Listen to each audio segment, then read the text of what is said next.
Hey guys, this is Attorney Walter Hnot, Disability Resolution PA. Just wanted to catch up with you. Please remember to like, subscribe, and leave 5-star reviews. Now, as one of the most viewed disability attorneys on YouTube, I wanted to catch up with you real quick.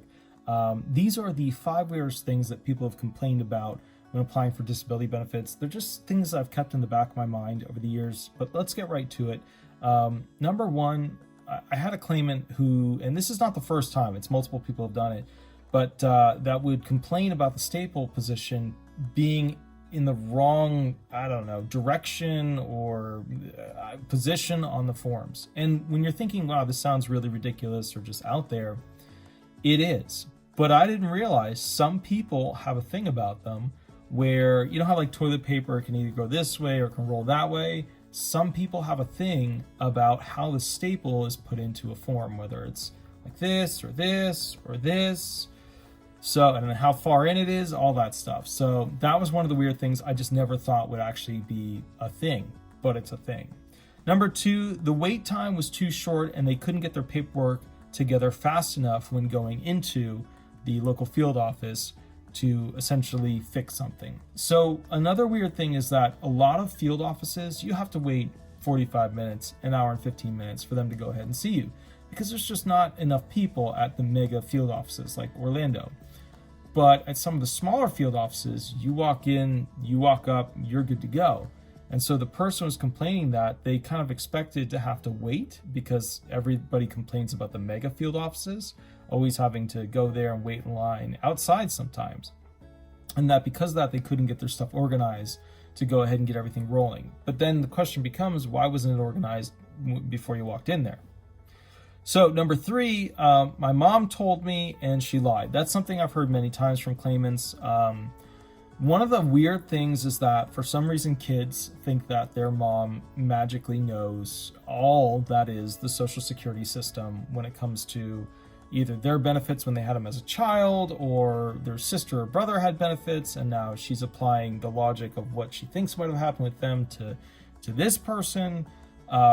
There's this weird expectation that like the mom betrayed them, and the mom didn't betray them, she just didn't know, and a lot of people who don't have significant education or have the means to go on the internet and actually search it, they'll come out with something because something happened one time and that was the result of it, and therefore that's their expectation.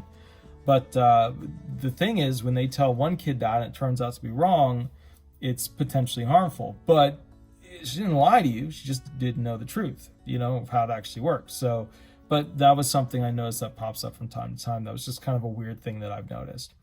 I think the kid just put too much expectation on the parent. Number 4, my husband is disappointed he can't get my disability benefits. So there's 2 sides to this. Number 1 is that there are some spouses that try to basically, try to take the benefits of the other spouse to use for, could be good things or nefarious things. And as a result of that, I've had a lot of, and it's usually a female claimant complaining about the husband who wants to take the benefits and use them for all kinds of things. Could be narcotics, could be cigarettes, could be alcohol, could be marijuana, could be whatever, to rent a motorcycle or whatever. And I think what's interesting about this is that this is a situation where people just don't have enough, or people have a habit and they're just trying to take from anybody that they can attach to. There's another side to this section, which is that some people erroneously think that they're going to be able to tap into somebody else's SSI benefits once a divorce or separation occurs.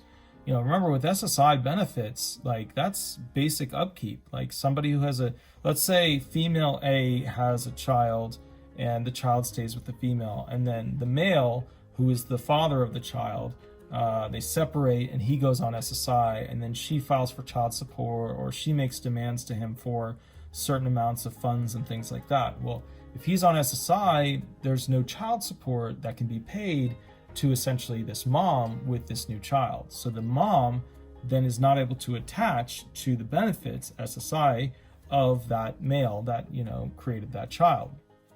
So the bottom line is, if it were different, if the male had SSDI benefits, she would be able to attach.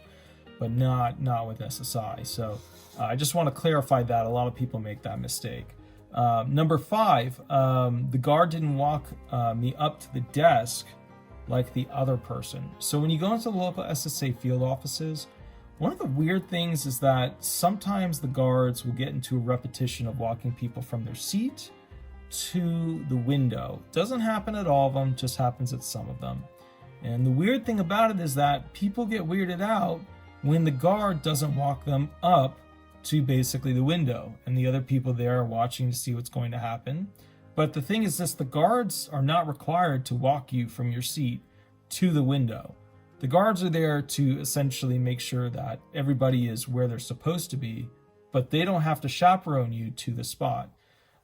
So just as a heads up, if that's happening and then you get left out of it, and I know it's like when people are like graduating at like a graduation ceremony and everybody's hugging, like, you know, one of the people on the stage, it's like an honorary doctorate person, and then the next person doesn't get a hug and that person's like, what the hell, man? That's okay. It's just, it apparently weirds out people in the local field office. So just something to keep in mind. These are the 5 weird things, or the weirdest things that I've noticed. I mean, I could always come with more that I've seen or dealt with, or, you know, and usually, to be honest with you, a lot of them that come up in my mind just right away are usually related to claimants who have crack cocaine or heroin abuse issues. And, you know, I always try to go out of my way to help those individuals because it's all over the place with them, you know. Like a hot mess is what that always turns into if you don't really closely watch it. But a lot of unique things happen with those types of claims. I mean, I've been quarantined in a hearing prep room before a hearing because the claimant had a horrible disease which was capable of being caught. I had to be tested afterwards, all that stuff, and they had to bring in a cleaning crew at the hearing office. I'm the first person that's ever happened to. Then somebody else that happened to after that a couple of years, but I was the first for that hearing office. So anyways, guys, I will catch you a little bit later. Have a wonderful day. Attorney Walter Hnot. Please like, subscribe, leave 5-star reviews, and we'll go from there. Thanks so much. Bye-bye.